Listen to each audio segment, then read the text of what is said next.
How do you fancy a challenge? Here's a little challenge for you, following on from the things that we've spoken about today. Can you remember a time when the telephone rang and you had no idea who was on the other end of the line? Do you remember that?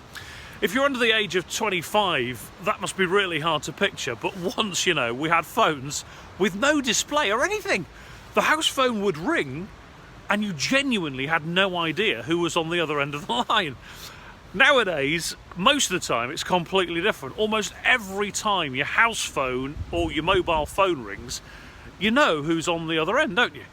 And depending on whose name pops up, your mind will react in different ways. You might even have your phone set to have different ringtones, depending on who's calling. Here's the one I have for when my wife calls. Depending on who's calling may even influence whether or not you even answer.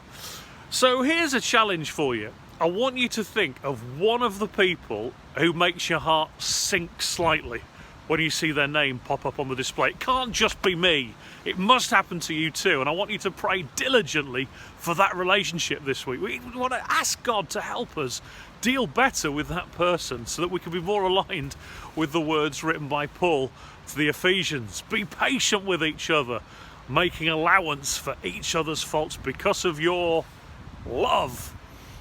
Have a great week. Have a safe new year, and I'll see you in 2021. And I'll leave you this morning with two more fantastic worship songs as we lift our voices to celebrate our amazing God.